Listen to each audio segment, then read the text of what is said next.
We are back once again with Pat O'Hare. James MacLaren interviewing Pat. Welcome back, everybody. Welcome back, Pat. Hello. We've covered a lot of ground, but there's a lot more to cover. Jesus. Pat knows. God, doesn't he just? We covered a lot of ground in California when Pat was coming of age as a surfboard shaper.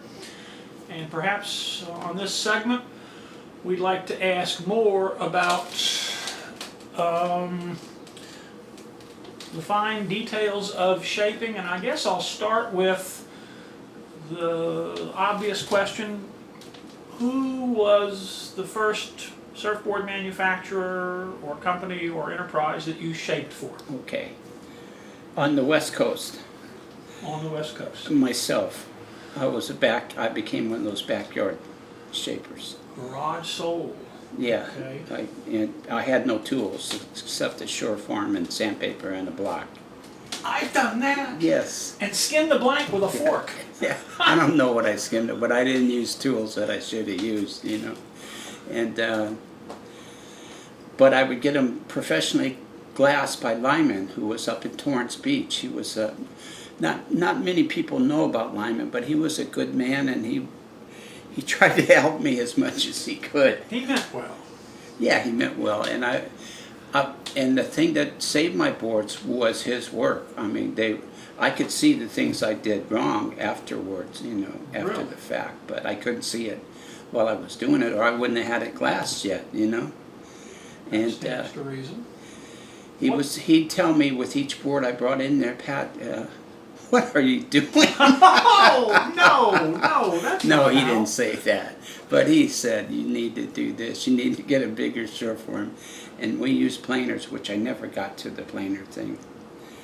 I did make a balsa board. I mean, yeah, balsa board. My first board was a balsa board with the redwood nose block, and a guy named Mike Stern, who was another backyard surfboard maker up in around Longfellow, where is another one of my surf spots where I surfed a lot, because a lot of the kids there I went to school with. It's So not a spot I'm familiar with. Longfellow was really well known in the South Bay. Where is that in relation to some of the other more notable spots? 22nd Street. You know where 22nd Street is? Have you ever heard In of it? Torrance? No, in Hermosa Beach. In Hermosa Beach. Okay, so you're farther up the Yeah, coastline. 22nd Street. All the big names: Henry Ford, Dewey Weber. Okay. All those guys surfed there. Yeah, that's not a break I've ever actually heard the Those, name of. well, there's so many up and down the coast local breaks that you don't hear, but 22nd Street was the epitome of, you surf there, you're probably either very good or you're very well connected, you know. Okay, pretty localized spot. Yeah, with real yeah. guys. Yeah. Beach break? Everything in Manhattan All mostly beach, was, okay. except for, I don't know what you would call the jetties, you know. Jetty break? Probably, good idea. I'm sorry. But I was thinking there might, that's probably it, but it was a big left, you know, as I'm sure you know. I don't know if you've never surfed there, but Never surfed. it's never right near it. off the lifeguard stand. I mean, that's not the lifeguard, that was their big place, you know. It's like the police station, that was the lifeguard station. Lifeguard Central. Okay. Yeah, that's where they all went first, and then they rode their bikes down to each beach section. And it that had they a good were. wave right out in front. Not right out in front, but about 3 blocks down was Pretty the close. jetties, and yeah, and I'm sure right in that area they had good breaks, but there wasn't a lot of surfers surf there, because when the black ball went up, you're in real trouble right there. They you took know, that seriously, didn't they? yeah. Okay. So So all of that's kind of up in the Hermosa area now, am I right? it's always been there. Which then makes it mostly south swell. I would think so, but that big wave, yeah, I think that was a summer swell when it hit. You know, Yeah, the okay. jetties when it broke. Because up underneath that part of LA, there's a fair amount of land Yeah. to the north. Yeah, and as far as a big wave, it held a pretty good sized wave up to like 15 foot. You Whoa. know, when it broke, big. Yeah, it's real waves. I think I surfed it about 6 and 7 foot, but it got much bigger. Really? Yeah. Okay.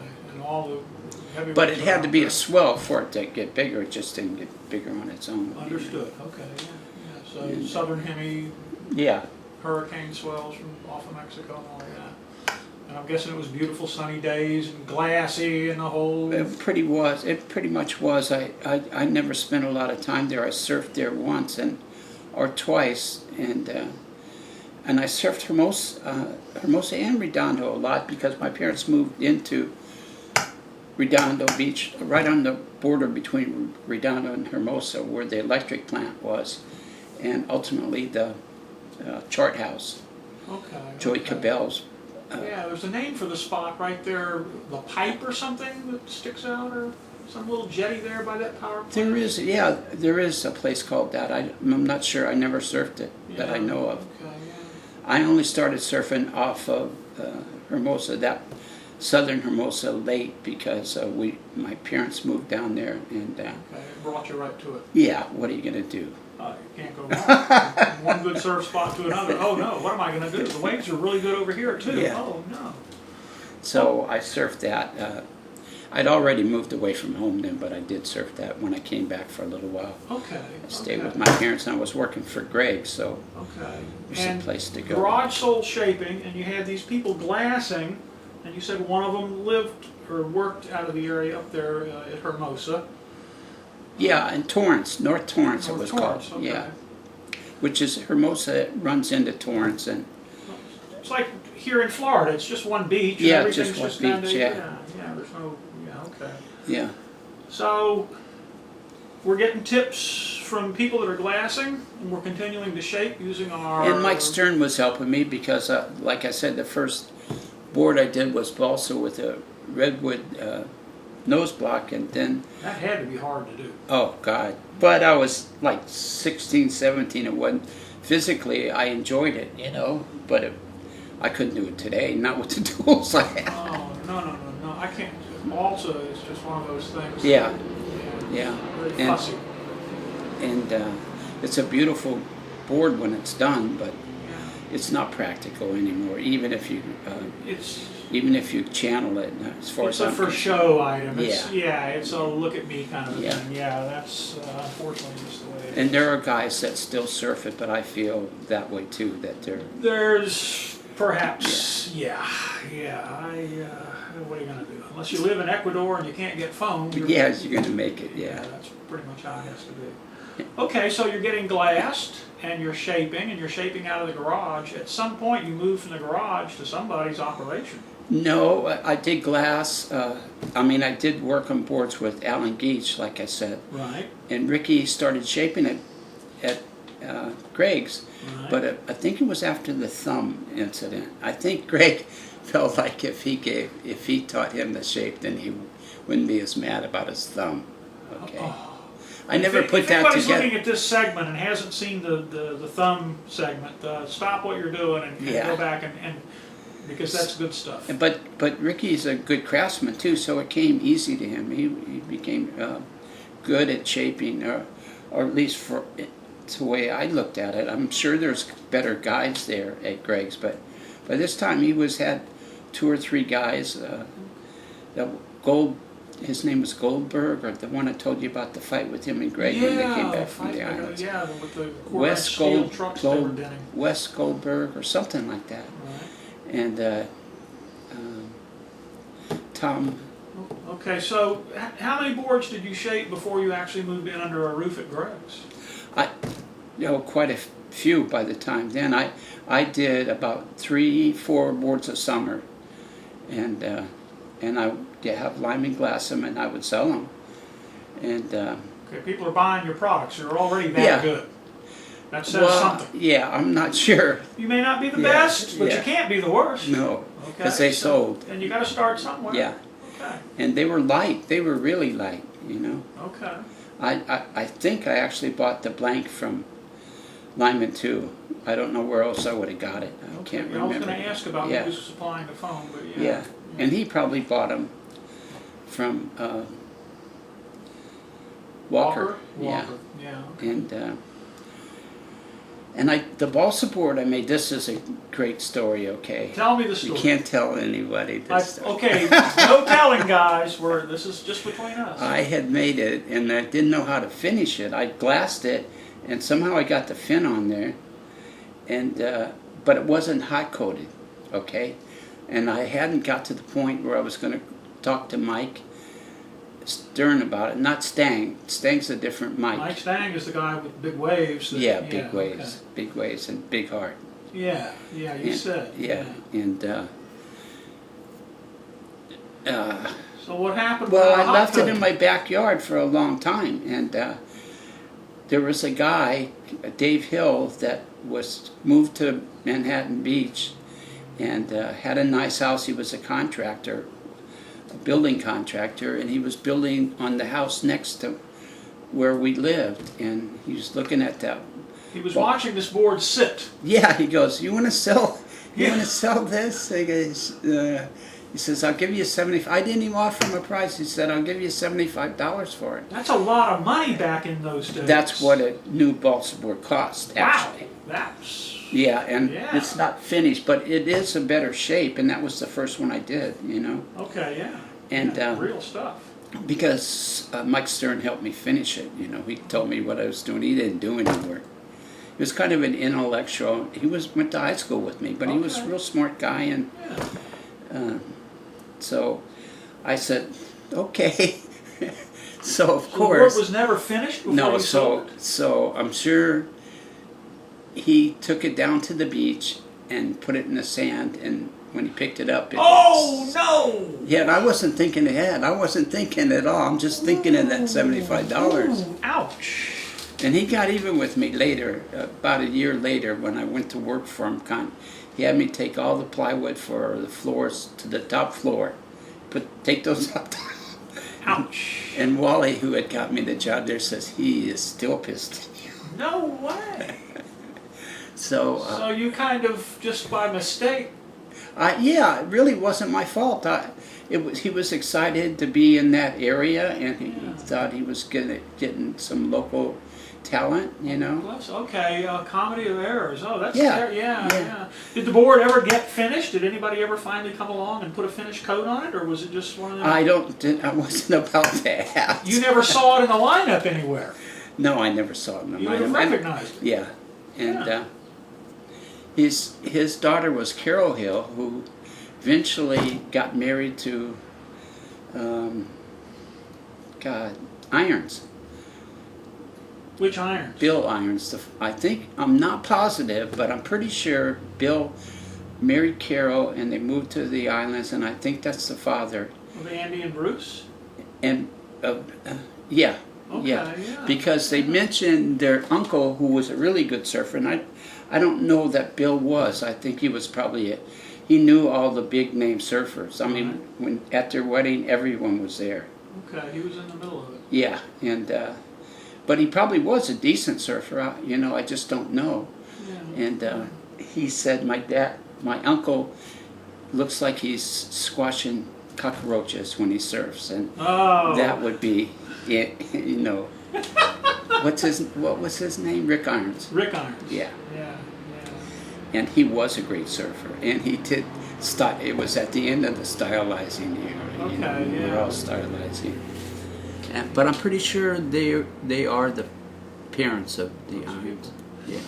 All right, so let's go farther down the road with shaping. What comes next?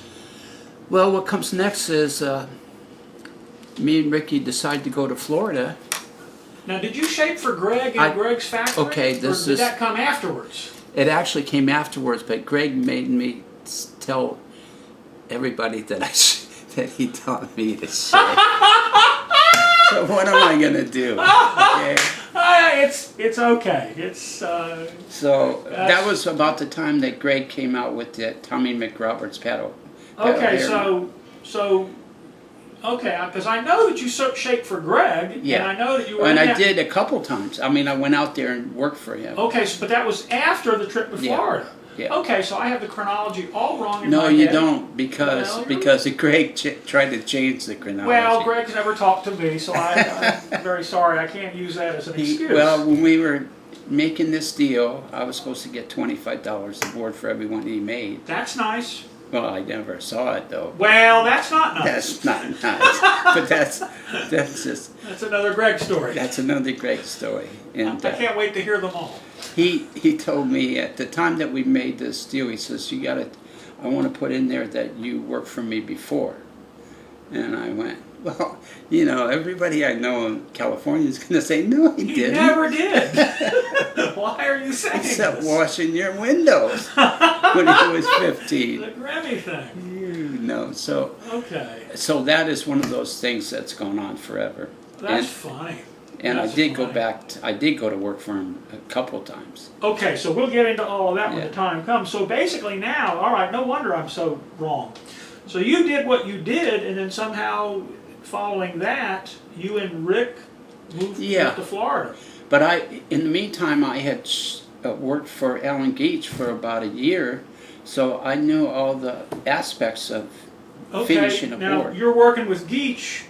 Well, Geach never worked, but me and Ricky worked. Understood, but you were doing it as a production level work or Well, spotty? No, it was production enough. We did Okay. all the overflow. We always had boards. You had boards to shape every day. No, to finish. Oh, excuse me, To finish finish. glassing. Yeah. Okay, we're still glassing. We're not really hardcore No, to we're shaping not, yet. no. Okay, all right. Okay, so yeah, you've got a pretty good background then. All right, you're Yeah, talking time. Yeah. Okay, that's the only way to learn is by, Yeah. Okay, so this would be what year? 1962? 61, 62. Yeah. And surfing had just been discovered by Hollywood, I Oh, think, yeah. right at that time. And then, Right. God help us, the rock and roll industry got a hold of it with our They favorite blew it- band, the they Beach blew it Boys. up, God, yeah. please, why Not did that have to Dick happen? Dale too. Dick Dale's a real guy. Yeah, but he still blew it up too. He. I mean, that's Yeah. yeah. Yeah, the whole thing. But, He- yeah. he The Beach put- Boys has got to be the most unfortunate part of the whole event. Yeah. Yeah.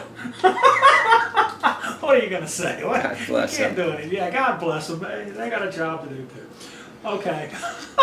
So surfing is hitting, and that's when I first started surfing here in Florida. Yeah. 61, 62, somewhere in there, right in there, I noticed all of a sudden here's surf, and you lived here your whole life before as a child growing up and you'd never seen a single surfboard, and then the next summer they're like, where'd that come from? Yeah. Okay, so you and Ricky sat down and figured out what you were going to do, and what were you going to do?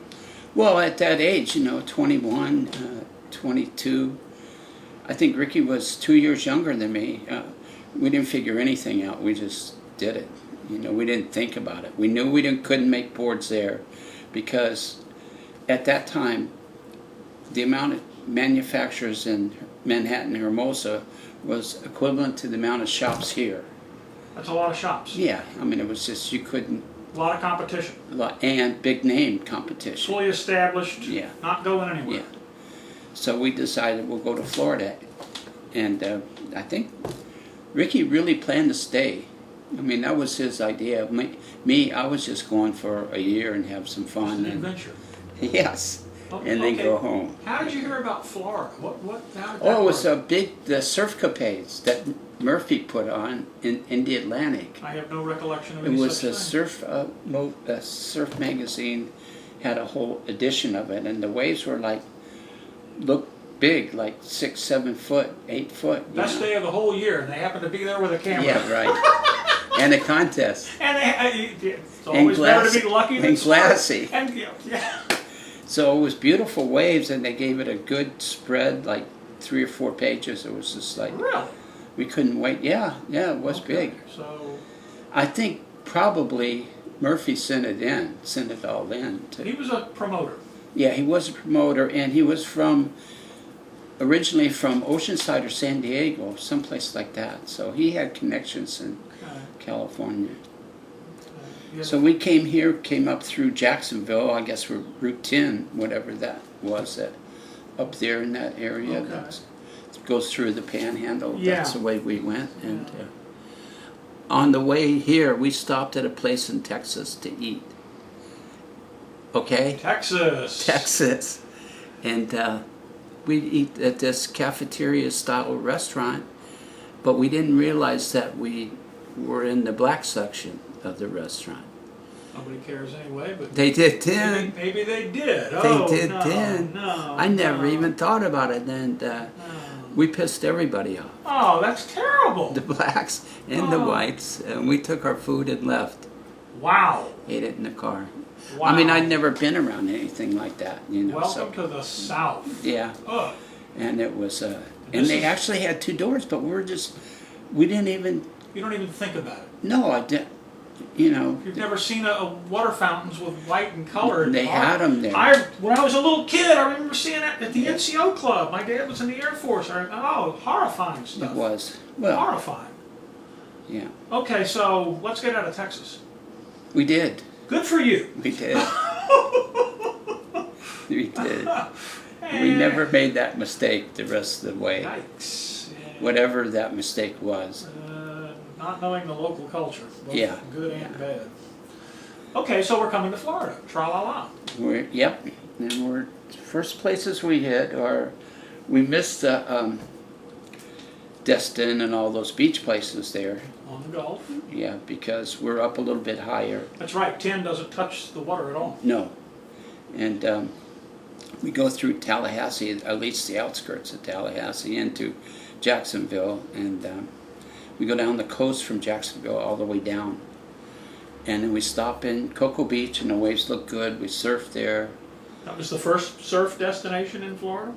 That was... First surf session? Yeah. We surfed there, and I don't think we surfed in Jacksonville then. I surfed there later, but I didn't surf there then. And we were just trying to... Summer or winter? Well, had to be September, October, somewhere in there. Best When possible time. Huh? Best possible Yeah. time. Yeah. So we went from Cocoa Beach down into Miami to see. I mean, we had no idea how the swells ran or anything like that. So we liked Miami a lot. I mean, you could just tell it was a party town back then. Even back then, yeah, Oh, yeah. Miami was, Oh, yeah. it was a place. Yeah, it was the place. The Art Deco Oh yeah, the Art Deco. That's was big very then. cool stuff, yeah. And you could see people out on patios and porches out there drinking. Collins Avenue and all that. Yeah, the Yes. Fountain Blue, Yes. the whole scene. And then but there was no waves that we could see. There are waves there. I have a picture of Corky Hasbrook at 22nd Street in Miami, about a 6 to 8 foot wave, you know. They had a real good swell there for Hurricane Sandy Yeah, last October. I'm sure South they Beach did, got yeah. incredible good surf. I didn't go down there, but I saw the pictures. Okay, so we're in Florida, and we go all the way to Miami. and we come back up and to Cocoa Beach, and we decide to make this. Cocoa Beach is the designated destination. Right. Why? Well, we felt like it was mid. It had waves, and the temperature would be warmer here. That if we went up to Jacksonville, that had waves too. It's just too cold up there. It is cold. I mean, being from California, we're used to cold, but we didn't drive out there to be in the cold. Yeah, You know? yeah, I can relate to that. Okay. So we stayed in Cocoa Beach and fumbled through finding a shop and buying all the materials. Okay, how did all of that? Okay, what shop? What let's elaborate on that. Where did you find your resources, and where did Right. you find your outlet to sell them? To? Right, because there was nobody knew anything about surfboards. Ron John had his little hole in the wall there up at 3rd Street North, I think. Or was No, he even not there then. yet? No, he wasn't. A year later. Oh, there used to be a guy down at the very south end of Satellite Beach. I can't think of Stan the Man at Sun and Sea Surf Shop, and that was one of the very first ones. Yeah, I don't No, remember. okay. No. And then of course He could have. I mean, a lot of things could have been, would have been, should have been. I don't know because I have people say things to me that I go, I don't know. Can't prove it by me. Yeah. Yeah. So you basically had to cook it up on your own. oh, we had to get it all on our own. Yeah. But we did have a couple names because of Ricky working for Greg. You know what I mean? And for Alan Geach and that. So we knew the resins to get. Okay. And Pittsburgh Paint supplied Greg with all his resin colors. Pittsburgh Paint. At the PPG, time. Yeah. Yeah. So we we went out into Coco and we found a Pittsburgh paint and we told him what we wanted and he ordered it for us. Can't beat that. No. Okay. And then we ordered blanks from Yeah. Harold. From where? From Harold, not Harold. Yeah, Harold. Harold? I'm drawn. No, Walker. Oh, Walker. Okay, Yeah. so Walker. I think his first name is Harold, I do not actually. know. Yeah. And So they're being shipped across country to you. right. And That's costing extra. yeah, back then it was. Yeah, I'm sure it does now too. It's all priced into it. You know, it wasn't real expensive. You know, what was expensive was getting 20 blanks at once. You know, Yeah, that's for us that that's was a non-trivial big event. yeah. And then we did have a couple problems with resins that were crossovers that actually delaminated on us. You know, and we couldn't really afford to take that kind of a hit, you know. No, that's like marine resins that weren't appropriate or something. Well, it's, you know, salesmen aren't always the best people to buy stuff from, Perhaps never are the best people. and being kids, really, you know, we didn't know any better but to trusting. listen to them. Yeah, Okay. but that was the last time I trusted a salesman. Well, we're getting better. That's how you learn. You get Yeah. hit once, and then you don't get hit And twice. I ripped all the glass off of those and remade them into boards. Okay, a lot of hard work. Yeah, but- oh Lord. And itchy and miserable. Oh, that's. I remember when boards got short, stripping glass jobs off of blanks. Yeah, That is not fun. no, and they don't make good boards. And the board that results is not optimal. Ooh, no. But ours, no. the ones that we made came out good, and I guess we got the glass off before the rails got hard enough to dig in like they. So you didn't wind up with something 13 inches wide? No, we made surfboards out of them, and it just became a little bit of a showroom thing that we had. Where? Yeah. Where was this show? Well, this was the showroom was a room at Canaveral Marina. Canaveral Marina, so we're up by the port. Yeah, that was our first shop. It was Canaveral. First board I ever made. I bought resin up in that area. There was a building not really at the marina at all. It was. Wait, that was Canaveral Marina. Okay, yeah, then it's the same one. Yeah, you go up A1A and it's kind of a little windy road. It was back. Commerce Road, Commerce. Yep, that's okay. Yeah. Yep, okay. It Same was guys. dirt. It was dirt too, but it might not have been by the time you went there. But it was dirt. Yeah, 63 or 4 maybe. We one time they had a big tractor up there that they were fixing the road so they could pave it. And we got on it one day and got it going. Let's drive the tractor. So we couldn't get it stopped. So we had Couldn't get it stopped. So we put it into a ditch, and then ultimately it ran out of gas, and we went home. We were living in the shop, you know. We couldn't afford both things, and Is the statute of limitations expired on that? no, they got it out of there. Big check. He came up to the shop. He says, "So, do you see anybody?" Yeah, they went over there. No, I can't. Rick, did you see him? No. Where was it? Oh. And he goes, yeah. He says, well, we got it out. It took us a whole day to get it out, but whatever it took him. He just wanted to let us know that he knew that we had did it. God, You know? love you. That's a close call. Yeah. That's a pretty Yeah. close call. Well, Okay, that's- so you're making surfboards. Who's buying them? Where do you sell them? Every one was sold. They couldn't make them fast enough around here back then. No, we could. Every one we made. And there was nobody else making them. It was the first surfboard I ever saw when I was about maybe 10 was a Murphy. Well, Jack was here first. I'll have to say that, Yeah. but they were like my boards in California. They were. And that was my sister's first husband in his garage, and he didn't surf, and it was just there. The first surfboard that was on the street where I lived was a James and O'Hare. Right. Right. Mark Hutton, the kid I grew up with. Yeah. So that was one of those boards. And we must have had 4, 5, 6 people come by a week asking to buy a board. You know, Wow. if we'd have had a bunch of stock boards, they would have all been sold. You know. Your timing was perfect. Yeah, it was perfect. It was. Yeah. Absolutely perfect. And we just made boards. And then Ricky wanted to go back to California. Now, that's interesting because you earlier said he was planning on, He was planning on staying. and you were the guy that was, I was on a ride. I'm from California. I've left California a couple of times, but it's only to visit places. yeah. Till people told me to go home. Yeah, there you go. And then you go home and everything's fine. Okay. Yeah, so, he went back. He wanted to go back. Yes, he tried.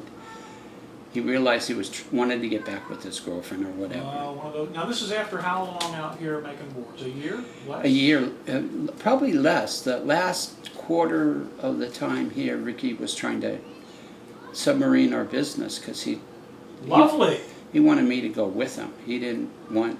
He had an agenda. Yeah. He wanted me to go with him, so it caused us to fight a couple times. Oh, that's unfortunate. Okay, so the James and O'Hare time didn't last long. Is that right? No, it didn't. A little bit under a year, but Wow, because I mean, James and O'Hare, Yeah. everybody yeah, had one. yeah, You sold a lot of boards. we did.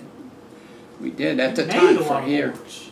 and then and I used that decal for a while. I was broke, and Ricky had put us in a bind because he quit really working, Oh. and so when he left, he had his mother come out with him. And I went, "You had your mother come out with you?" I must have said that to him 3 times. What was the reply to that? He never answered me. How can And they made me sign a thing saying that I owed Ricky $1,000 for the shop, for his part of the shop. Sure, why not? I signed it. That's what I said. Sure, Sure, why not? you won't Whatever. see this in Yeah, your you lifetime. get nothing. I had $3,000 worth of payments that he'd put us in. Yeah, The whole yeah, for it, you know? yeah. So Well, I that's said, a shame that it went sour. "Oh, it is a shame, and it's still sour to this day." Oh, that's Yeah. there's nothing you can do. No, and he was like a brother to me. There's nothing. People And- yeah. And in Ricky's defense, he probably thought I could care less if I stayed here or not. Yeah. He was surprised when you decided to. Yeah, that I liked it. I like having my own business. I like surfing warm water. Yeah. You know, A lot to be said for that. And I had enough trouble in California. Probably this place was working better for me overall. Yeah. I can see a lot of everything's all working together in Yeah. one. Yeah. So I decided to stay, and he decided to go back. Okay, so that's a big watershed time in your life. What happened after that? I just had decals made, and we'd already positioned ourselves with the resin industry to get what we needed, You were established. Yeah, get what we needed. And Were there any shops by the time he left, or were you still just doing it on your own? no, there was no other surf shops, you mean? Yes, sir. No, not until, Ron came down the next summer, Next year. and he was coaching his team.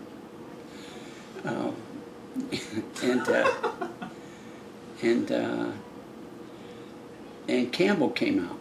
Campbell out of Daytona Beach. No, that was somebody else.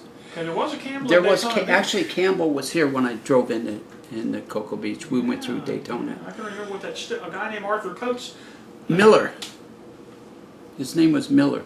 Yeah, there was also a Miller in Daytona Beach. Yeah, I'm he pretty was sure. right on the A1A, right on the ocean, on the beach thing. Okay. And Bill Bonfleur surfed for him, really good surfer at the time. Got killed on a motorcycle. Oh. Yeah, I used to. And Flea Shaw. Flea was there at that time. We went to a couple contests in Daytona, and Flea was a little kid. Flea They could called him. surf. Oh, he could surf back then. Yeah. He could surf as good as anybody Yeah. in his age group. Yeah. Okay, now this would be the summer of what year? 64, I guess, Oh. probably. Then I'd been there at least a year. When did Kennedy get? Kennedy got assassinated in 62, I think. Well, that's when we got here then. That's Okay. when we got That here. was November I of thought so, 62. yeah. And because we were getting pulled over right when that happened. And there's 4 of us, 4 surfers in the car. Right. We had painted the car up all different colors and shit, Kid stuff. You look at us, hey, why are they pulling us over? What the hell's wrong Yeah, with well, So I got out and I said to the guy, I said, the president's just been shot. And he threw me up against the car thinking I was being a smartass. Really? Yeah, he thought I was being a smartass and I wasn't. I said, man, the president, we had the radio on. I said, he's just been shot, and they kind of got dazed, and I'll never forget it. Wow. He probably hadn't just been shot, but it was on the radio. First come across the radio, yeah. And wow. they let us go, and they left, and we got back in the car. We had done, something was wrong with our car. I said, okay, all right. if you could narrow it down to one thing, please. Bad paint job. Please, if you can narrow it down, we'd like to know. He just wanted to pull over a bunch of surfers.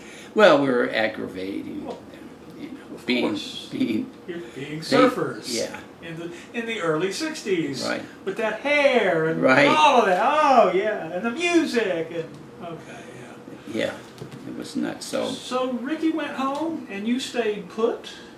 Yeah.